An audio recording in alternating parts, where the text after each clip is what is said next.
And welcome everyone to a brand new episode of Rock M Radio. I'm your host, Sam Snelling, for another episode of Dive Cuts. I know it's kind of been a while, it's been a couple weeks. Season has started. We're not doing dive cuts. What's going on? Um Life gets in the way sometimes. So we're back, and hopefully this means that we're going to kind of be getting back into the regular scheme of things. Going weekly more often. Again, Sam Snelling. If you're watching us on YouTube, you're watching us live. We are live. It is Sunday about 4:40 p.m. Central Time, and I am on the left side of your screen. On the right side of the screen, everybody's favorite co-host, Matthew J. Harris. Matt, how are you? I'm well. It's been a couple of weeks, but Matt Watkins has done a noble job with the verdict, filling in, giving everyone data, film, all manner of minutia. So he's covered for us. That's just how I think about it. We've given him room to establish a toehold with an audience. That's what we've done. We've been gracious in our absence. That's the way I look at it. But otherwise, I'm fine, and we will get back in the swing of things. We hope. We hope. Yeah. Well, so the good news about kind of taking a little extra time to sort of watch this team is we've sort of seen four full games. Missouri is now 3-1.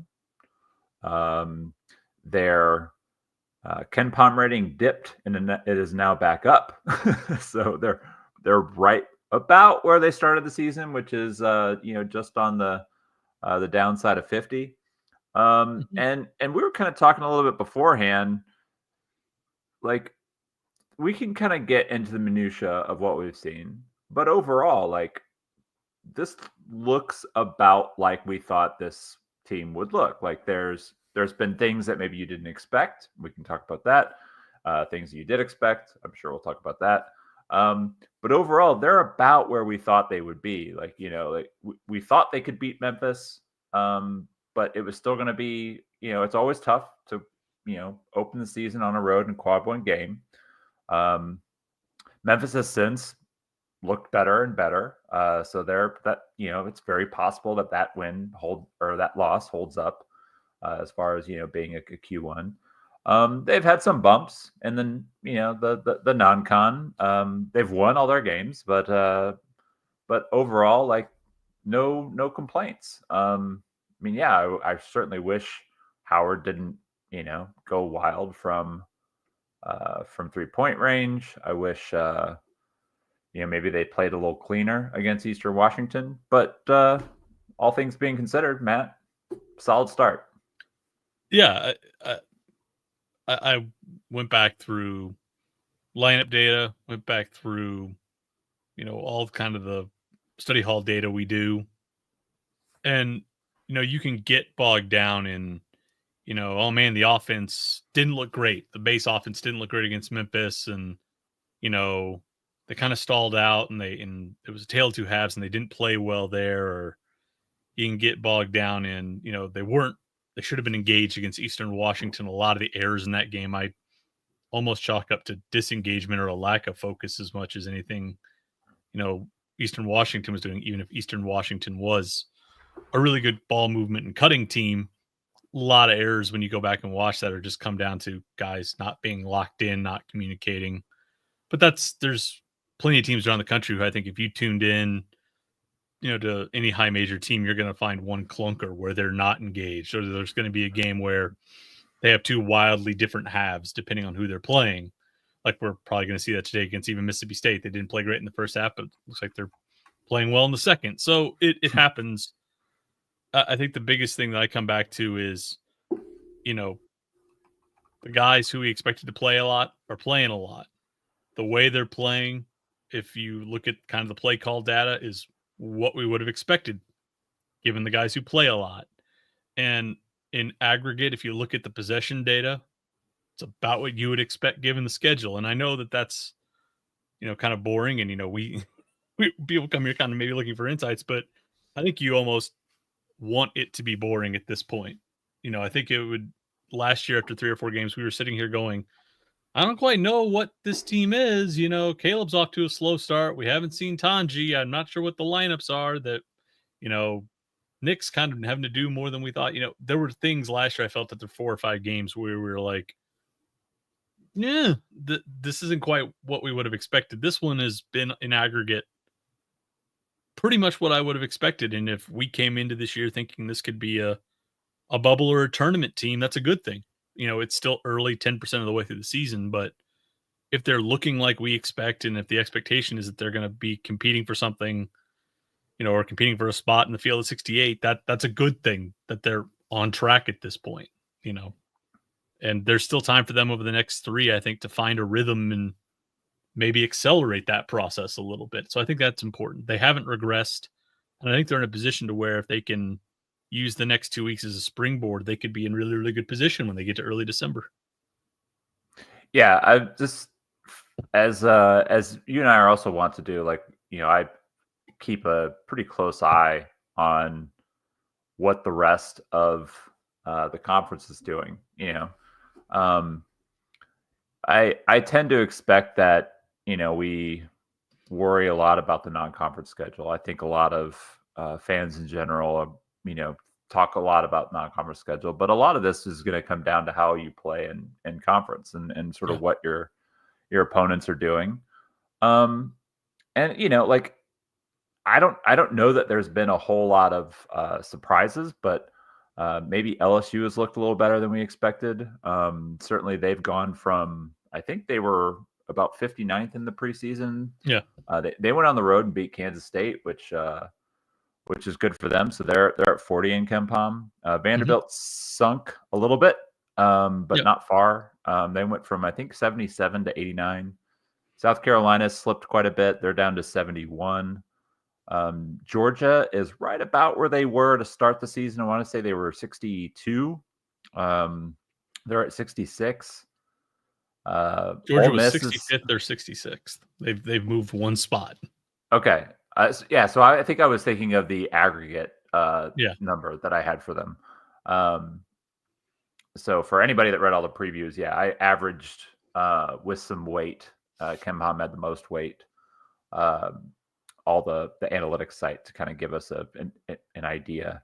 So Ole Miss, they're down to 50. Oklahoma's sunk a little bit. They're down to 49. Arkansas is about the same at 31. Mississippi State is dipped, I believe, to 27, but that's like a couple spots.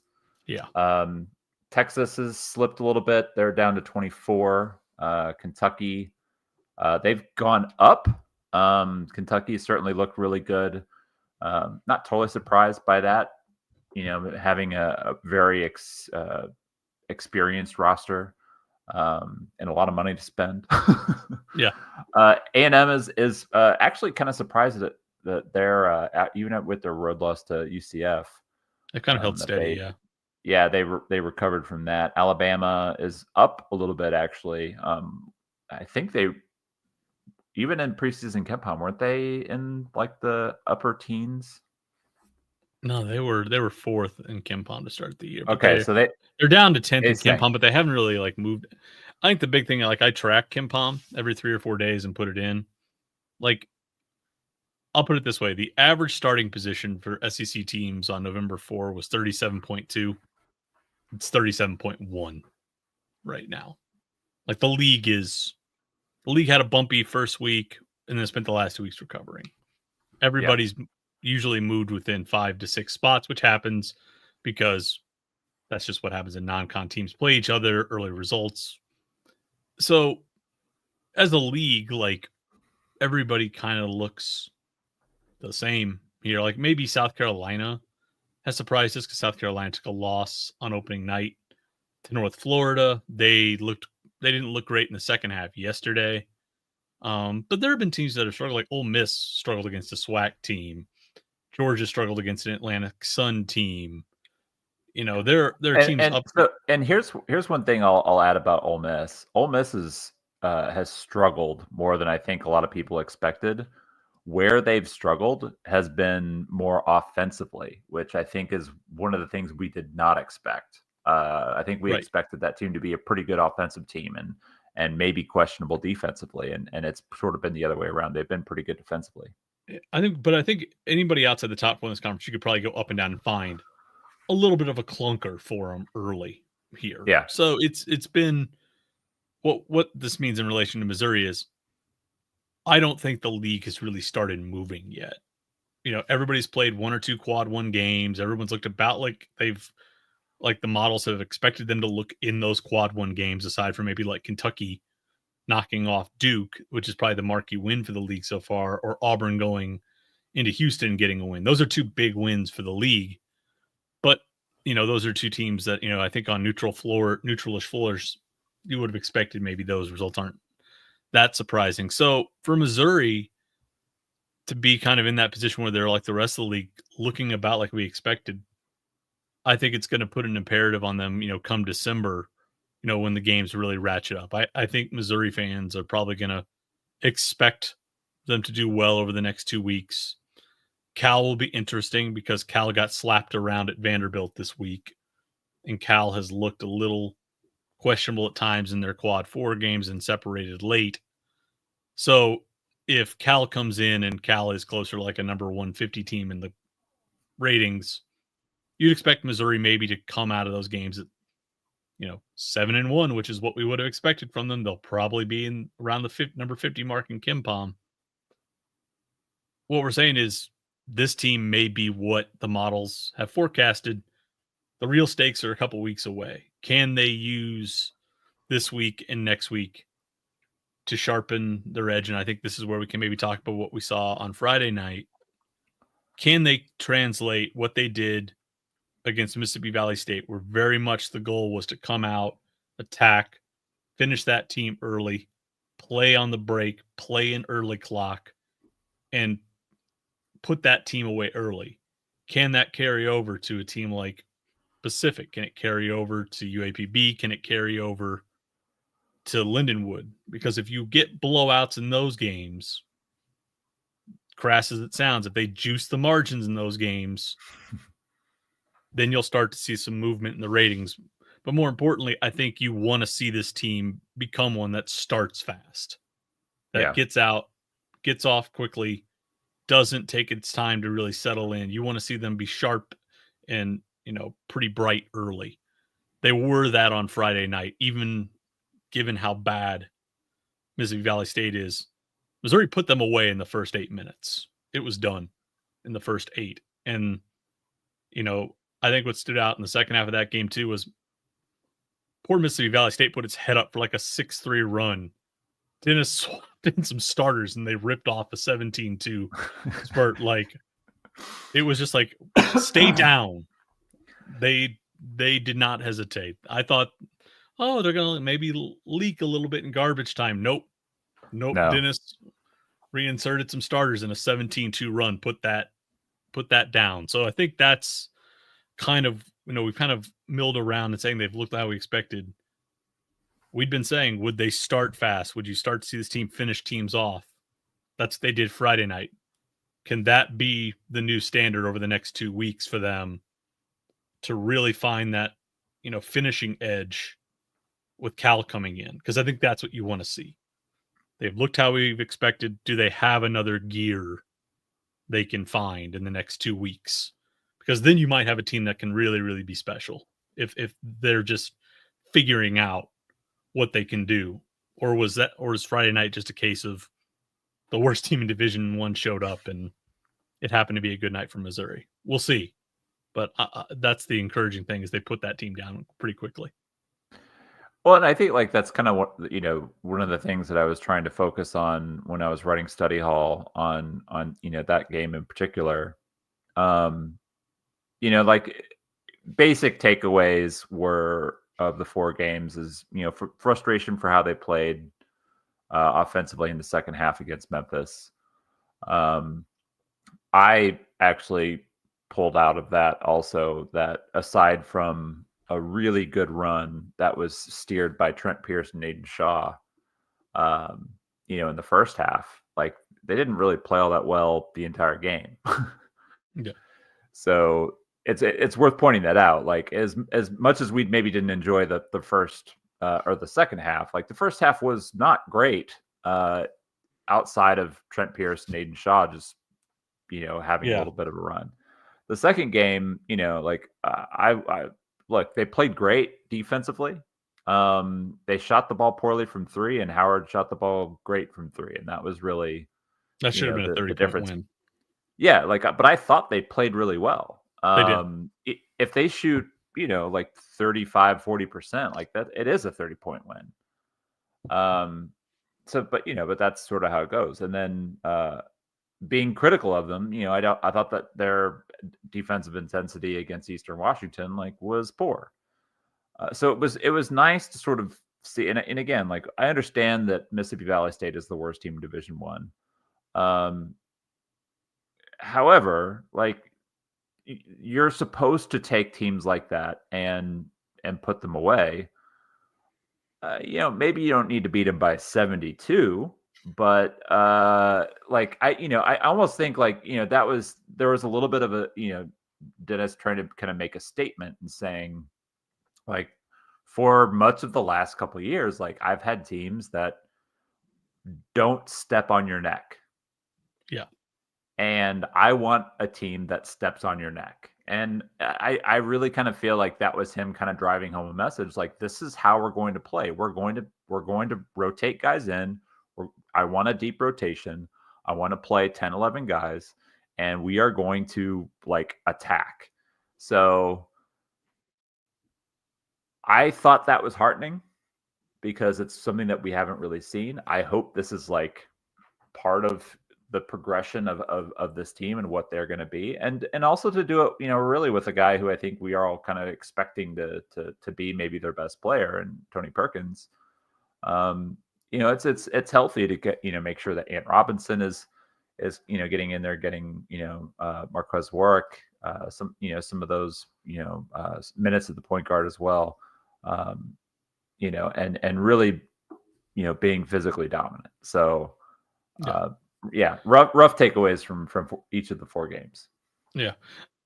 The emphasis was clearly get out and push on Friday night. I think they had 5 defensive to offensive situations and 13 early clock possessions in the first half. I mean, garbage time was at halftime. I mean, the entire second half was garbage time. If you hand calculator, you look at Evan Maya's models, the first half was all that really mattered in that game. Missouri played in transition 20 possessions in that first half. Like, they didn't run a base offensive possession in their man-to-man stuff until 6 minutes left in the first half. Mm-hmm. Like, it was either grab and go, push, live ball turnovers, or there were 7 possessions of zone in there by Mississippi Valley State, and Mississippi Valley State quickly got out of that and then decided for some reason to play man. And that went poorly too. About everything went poorly for them. But 2/3 of Missouri's offense in the first half, I didn't have any notes to take watching because it was like grab, go. Okay, they're getting out. They're filling wide runners to the corners, 5 out spacing, look for the trailer, play off the first dribble, kick, shoot, 3. Like they were, It was base transition offense for them. But you could see like Dennis doing little gestures back at the half court line, like go. Like, I think that's what the entire premise was. It's not just we're going to step on their neck. We're going to go and do it full bore. And we're absolutely going to run them down, which not very sportsmanlike, but if you want to send a message to your guys that, hey, 40 minutes of absolute no let up, they gave you a data point that they could do it. Now the question is, can they put another one together? Can they do that to Pacific on Friday night, which will be an interesting game? I think that's more interesting than what UAPB will offer, but can they start to make that pretty routine where they come out and they just go and they get at you early? That, like you were saying, that depth hits you. They start to roll bodies and it just becomes a cumulative effect. Can they get that going routinely? Because I think you're right. That's what Dennis wants, and we'll see if they can supply it to him with a little bit more consistency. Yeah. Matt Watkins had his most recent the verdict. It's available for subscribers on the Rockland Plus forums now. Mostly talking about Ant Robinson, who I think has been one of the early standouts as far as maybe guys you didn't fully expect to be playing such a center role. I see you pumping your fist. Matt procured a lot of Ant Harris Robinson stock in June. You were the first to sort of talk a lot about Ant. I think a lot of people saw Ant last year and were surprised by how ready he was to sort of play at this level. He is clearly taken another step forward. I mean, there's several frustrating moments, particularly in the Eastern Washington game for me, where it's like, okay, maybe he's getting a little ahead of himself on some of the growth arcs, but the early clock stuff was questionable. Yeah, like what was the one-footed fadeaway in the lane? Yeah, Made me think of like the Pat Ewing video clip where he's like, you practiced that shot? I have seen you practice that shot. You practiced that one-legged fadeaway? Yeah. Yeah. So anybody, you could search the web. I'm sure that Pat Ewing quote from when he was coaching at Georgetown. It's quite excellent. But that kind of made me think of that when Ant was fading away off one leg in the lane.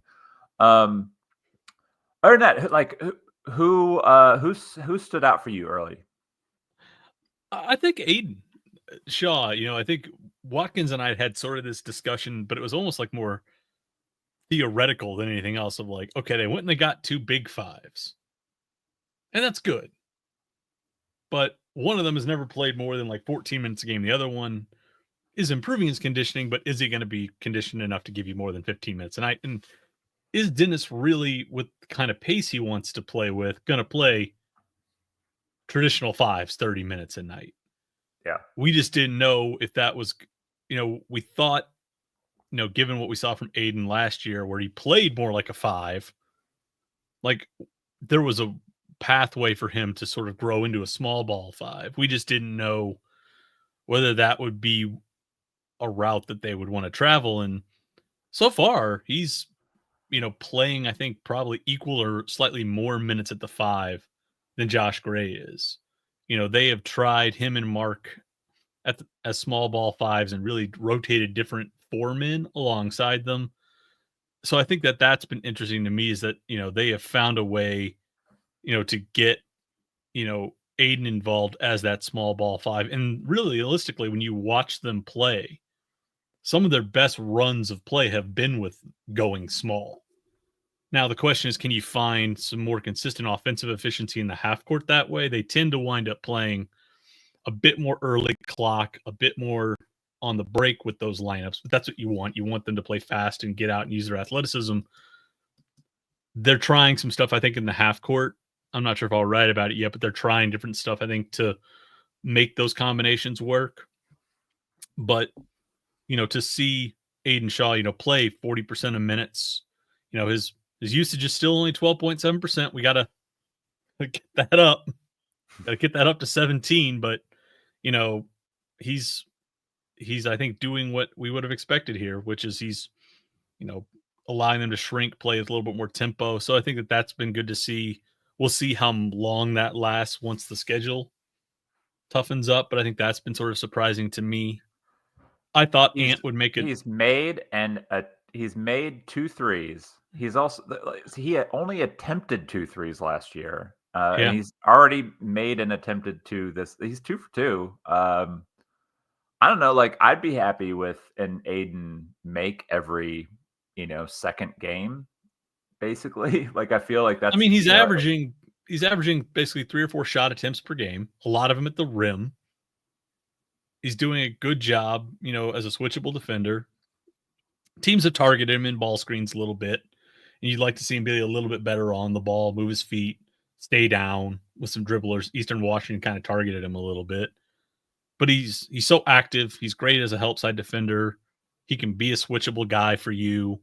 If he's getting 4 or 5 shots a game and a lot of them at the rim and converting, that's fine. But he's trying push shots. He's trying jumpers. He's putting the ball on the deck. Would I like to see it again? You're 17%, yes, but the early composition of what he's doing with his touches is better. And I think he's allowing them to sort of shrink their personnel and play the way I think that fits this team a little bit better so far. So I think that's been good. You wax poetic about Ant. I think just watching him play more aggressively off the bounce, like he's playing direct to the rim this year and not like falling away, not changing his body angles, not complicating finishing packages. He's just going direct to the rim now. Like, and he's not, he hasn't bulked up completely, but he looks stronger through his core. He looks like he's added some mass in his upper legs and in his core. And you're seeing that when he's able to take a bump in air and play through that contact. I think there were some drives in the last couple of games where in the past he would have gotten maybe that close to getting his shoulders past a guy and they just give him a bump and that would knock him offline. He's playing more direct now. There's some more functional strength.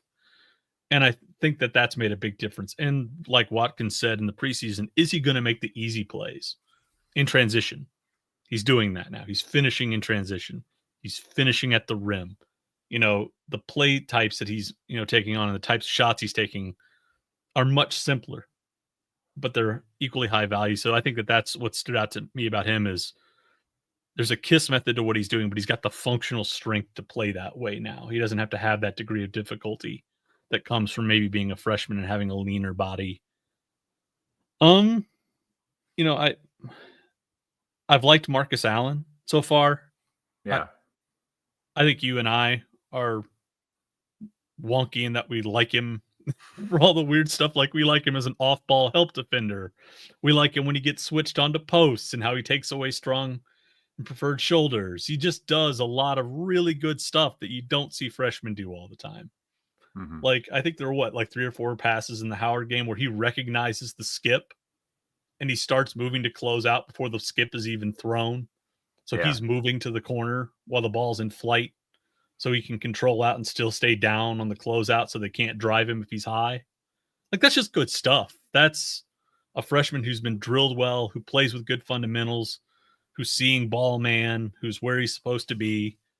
I think you can beat him sometimes off a straight line drive, but that's always sort of been the thing. I think he's always been more of a guy who I think has functional athleticism. He's not like a freak athlete, but if he knows his matchup, I think he can sit down and usually do a pretty good job. So I've been really, really impressed with just him doing some things on defense that you don't always see freshmen do from a reliability perspective.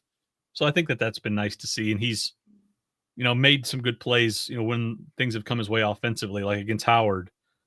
They swing the ball, guys late rotating, he corner drives. That's just a good play. Guys late closing out, not under control, take the drive. Does a really good job of recognizing, when they're in a tight situation that, Tamar is forced to help defender up the lane. Just cut to the short corner. Just get to the short corner. Mm-hmm. Be hands up, be ready. Like nothing that's going to make a highlight reel, but just good, smart plays within a flow. So I think that's just what I've liked. And that he did that in high school, but you wonder how that's going to translate. It's been nice to see him just doing the simple things, the smart things, the kind of reliability things. And if he keeps that up, you'll keep playing him just because you can put him out there and know he can give Mark Mitchell a breather for a couple of minutes. And we know the team defense is going to stay strong. And we know if there's an opportunity, he's going to finish at the rim. That's not fancy. It's not going to get you on the all conference team for freshmen, but it'll make you a reliable reserve guy in that 7th or 8th spot. So I've been impressed with what he's been able to do just to handle the basics. And that's going to have value if you keep doing that.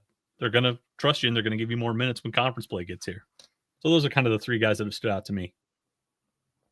No, I agree on Aiden. I think early on there was it's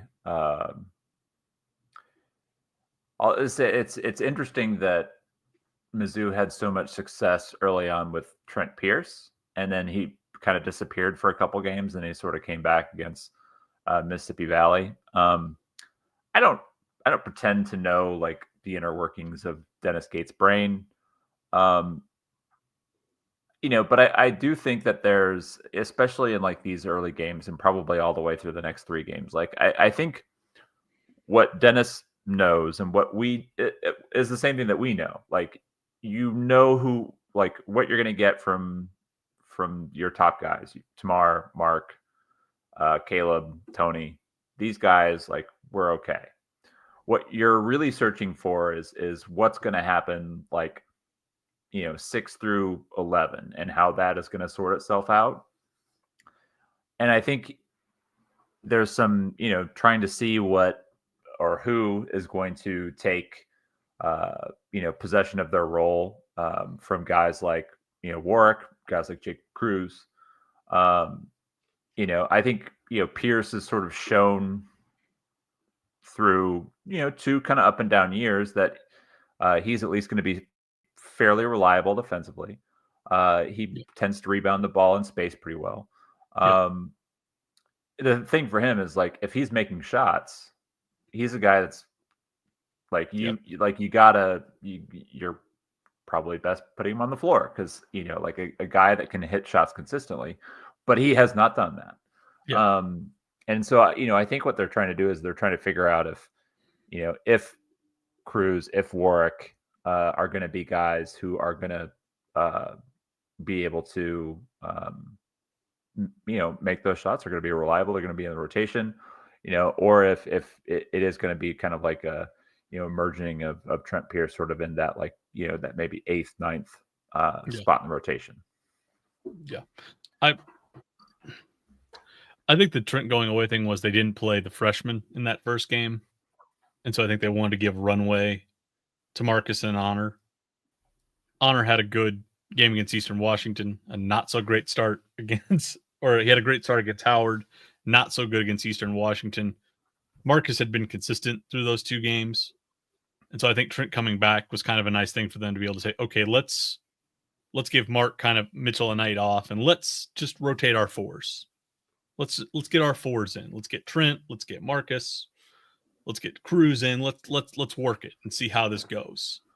I think Marcus right now, the jumper isn't what is going to put him in the same discussion there, but we just talked about all the other things he kind of does. So if you're looking to play small and fast and you're looking for guys who are rim finishers, who are going to be able to make those kinds of plays, is that how you're going to structure your lineup, knowing, okay, Marcus is going to be giving us a little bit of an upgrade defensively, and he might be able to give us some deflections and get us in transition. If Trent starts making shots, it's okay. Now we've got a small ball lineup with another spacer out there. The real wild card to me is will Cruz's jumper come around? Because I think that's why you got him out of the portal. I mean, he's 4 of 12, which isn't bad. But, he was shooting closer to 40% off the catch. That's one make difference in this game. He's got 108 offensive rating. Like, he hasn't been bad. But it's just been, I mean, he's 4 of his last 9 attempts.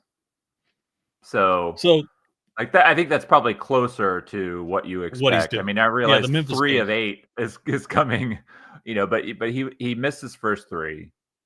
He hit 1 against Eastern Washington, and he went 3 of 8 against Mississippi Valley. I think the 4 of 9 is probably what more Missouri indicative. Expecting him to be versus the 0 for 3 start. I mean, it's kind of like like Caleb Grill is like 10 of 21. And I think what they did was Aiden didn't play as much on Friday because I think what they were doing is they were keeping Mark in there as their small ball 5, and they were just because they wanted to play fast and they like to get out and run.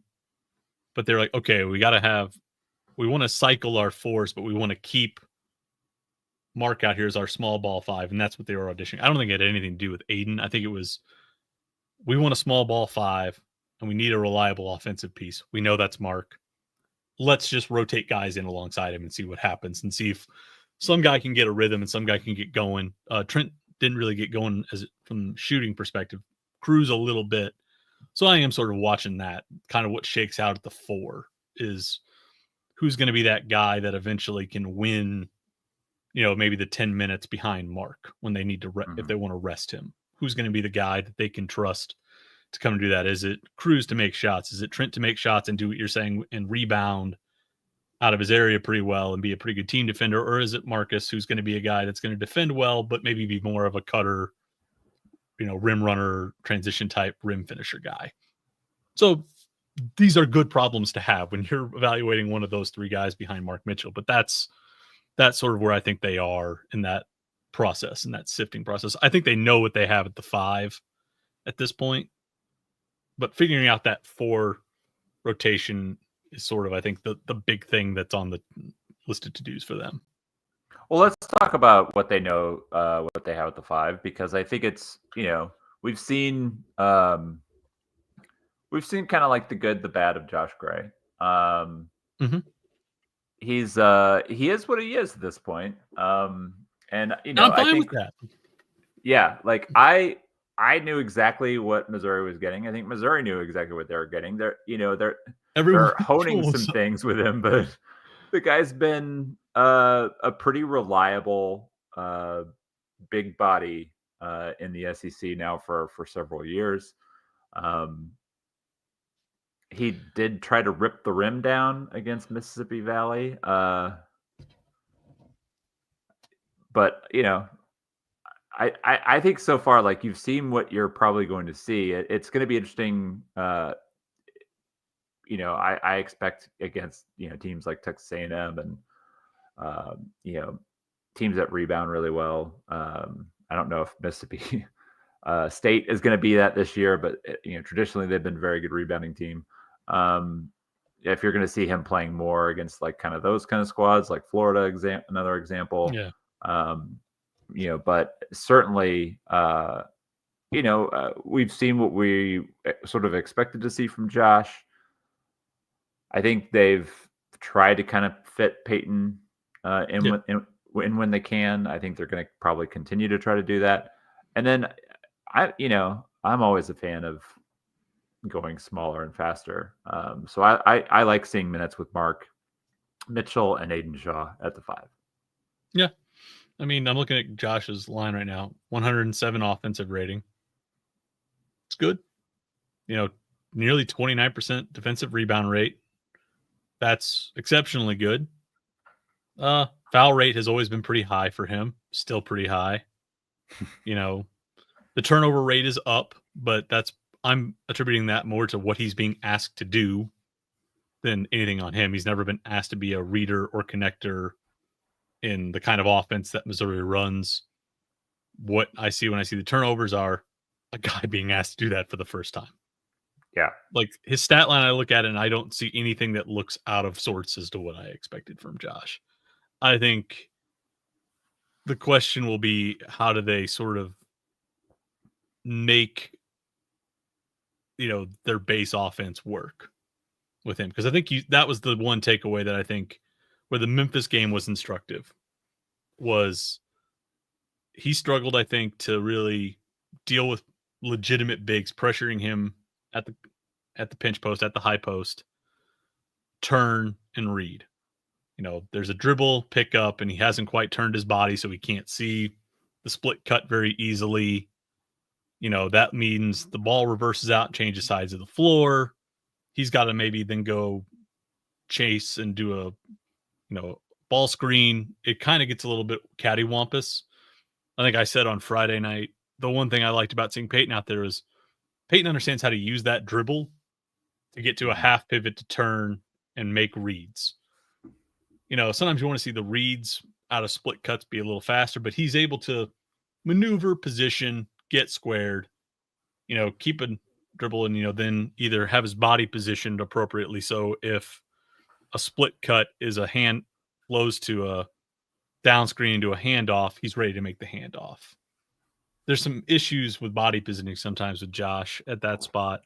Missouri, I think, has found or is using a different type of entry now to get around that.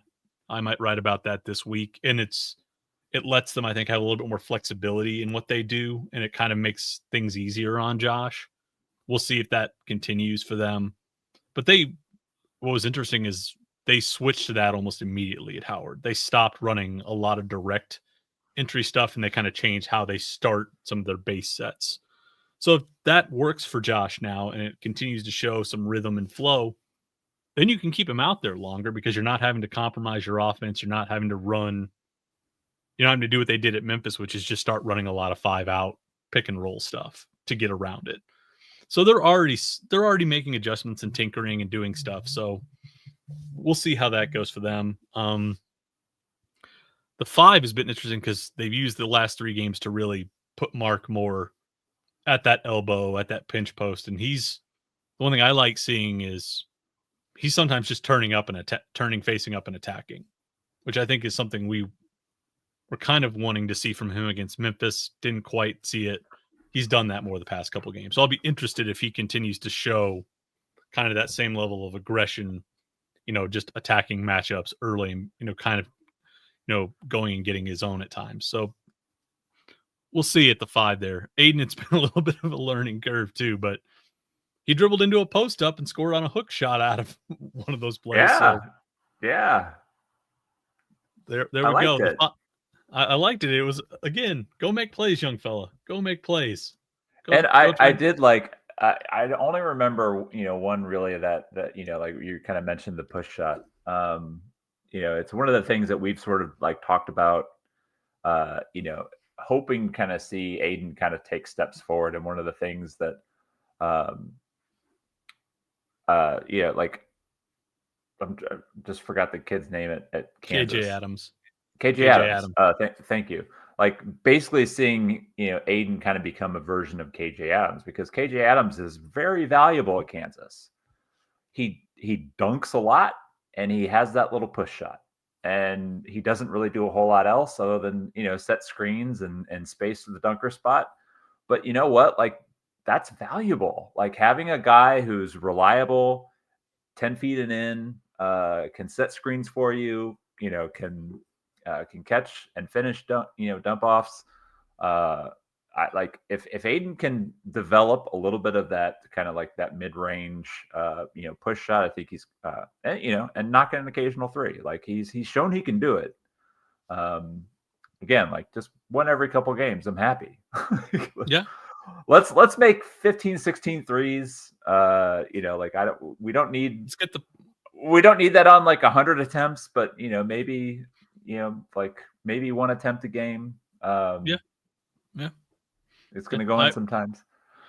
Yeah. Otherwise, like if Tony, hasn't quite been healthy, they haven't disclosed what that issue is, but if he can get healthy over the next week, that would be great, because we've seen flashes from him, I think, against Howard, where if he grabs and goes, or he gets an open runway down the middle of the floor, he's going to put fouls on people, or he's going to get to the rim, and he's going to apply rim pressure.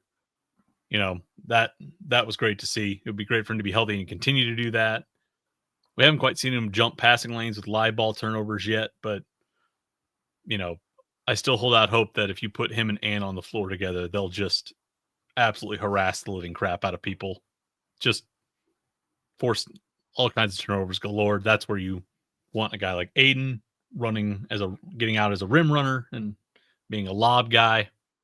But that requires Tony to be there to give you another kind of like wraith on the ball and to pair with Ant. So we'll see if Tony can get healthy. That's the only other thing that's sort of murky at this point. But if he's just taking a week to get absolutely right, that makes sense. There was no reason to push it on Friday night, clearly.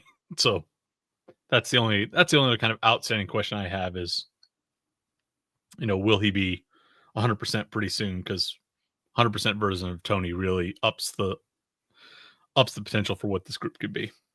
Yeah. So again, we're recording here at Sunday night. Mizzou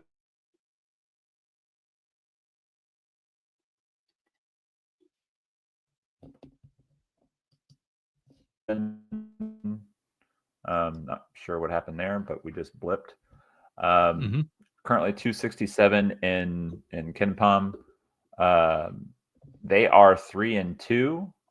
2 of those wins are against non-Division I opponents. They also beat San Jose State, lost to Hawaii by 10, and Northern Arizona by 3. So it looks like that 267 marker is probably pretty fair. You do trust that their coach Dave Smart, if you don't know, is a very good basketball coach, won a lot of games in Canada. And when I say a lot of games, a lot of games. He's Yeah, like 90% win percentage. Would you say like is it fair? He's basically like the Coach K of Canada. Like is that That's fair? his nickname. Is the Coach K of Canada. Yeah. He is won 90% of his games and 13 national titles. That's it's insane. That's pretty good. Yeah. So and then Arkansas Pine Bluff is after that. Yeah. Arkansas Pine Bluff 362 in KenPom. So this is going to be Mississippi Valley State-esque. We'll probably come back after that Arkansas Pine Bluff game to sort of see where we're at after a couple more bye games. Do you have any other takeaways you want to hit on before we get out of here? Only other minor thing is recruiting is done for the 2025 cycle. I have put away the high school prep sheet. Fill everybody in. Oh, I was just gonna say I'm glad I get to retire the high school spreadsheet now after Friday. Davion Hanna, guy that in early September, a lot of buzz that Missouri had sort of moved to the front of the pack for him. That buzz kind of lingered through September. And then in early October, Davion said, I'm going to go back for unofficial visits and see everyone else again. He went back to Tuscaloosa and to see Alabama, which had been a front runner for a while. Kind of fell out, once their board expanded. Well, Alabama's board contracted and he went back. Missouri kind of lingered in the picture, but over the last couple of weeks, that momentum had sort of ebbed. And then, late last week, I think was kind of that inflection point where he decided that, rumblings were that he was going to probably look at going to Alabama. That held up this week. He committed on Friday. Missouri did sign its other two commits on Wednesday, Aaron Rowe and Nick Randall. So it's going to leave the fall with two signees. Davion Hanna is not in this class, but Missouri had been looking at 2 to 3. They had been saying all summer that 2 to 3 was going to be the number. That's where they wound up. They will go into spring looking at portal targets. They will for sure have 2 openings. They will also have 2 other scholarship slots available because the NCAA passed a bylaw expanding scholarship slots from 13 to 15. We'll see if Missouri would use those to, again, go 15 deep. Dennis likes 15. We haven't seen Trent Burns or T.O. Barrett yet, and we saw the walk-ons before them. So I've got questions about de facto red shirts, but well, also like he was asked about it post game, and he's like, "Oh, well, we haven't even talked about it." And it's just like, I mean, like clearly there's been some kind of discussion. If you're looking down at the end of the bench, you're up by 70, and you're like, "Give me the walk-ons." Correct. What this means here is that yes, they have 2 slots, but the 2 spots they need to fill, there are 2. One at combo guard, which is what Hanna would have filled, and probably another one on the wing. I would imagine that a starter level option will be needed at combo guard because the only guy around is T.O. Barrett. Has yet to see the floor. Wing will probably be a little bit better. They'll have Honor Batang back, and they, depending on how you want to slot Pierce or Marcus Allen, they'll have a junior they could put at the wing spot. So I would imagine that on paper, they would just be looking for a floor spacer, a lot like Jacob Cruz probably, or a Caleb Grill, both of whom are leaving. So those are probably the needs right now, is a starter level combo guard and a floor spacing wing. You can find those in pretty good abundance come spring. So they're in a good position there. We'll see what happens with Mark Mitchell if he plays himself onto draft boards. But right now, I would say there are 2 for sure needs, potentially 3. The number of slots could go to 5 if they want to play 15. And then I'm going to stop there because I'm not even going to try and guess what churn could be elsewhere on the roster. But that's where we are in roster construction at this point. We'll get a break until a long way away before. January. But don't worry, we'll be keeping our eyes on potential portal entries. Anybody who's enjoys the Trilly Discord can find all the latest rumblings, and guys who are unhappy they're not playing here or not playing there, or not happy with the role, and now they're going to enter the portal and all that kind of stuff. The back channels will open in 6 weeks. The back channels will open in 6 weeks. Yeah. All right, so we're going to get out of here. Again, we are going to try to return to regular podcasting weekly, probably next week. I think Monday's probably our most likely day, but stay tuned for that. If you are not already subscribed to Rock M Plus, hey, throw us a subscription. We have some lively discussion going on in the forums. Things are getting steadily better on the site. I'm pretty happy with the progress we're making, and now there's like articles that are going up on rockm.plus, and currently several that you can read for free. So yeah, go check those out. So we'll be back next week. Until then, thanks everybody for tuning in.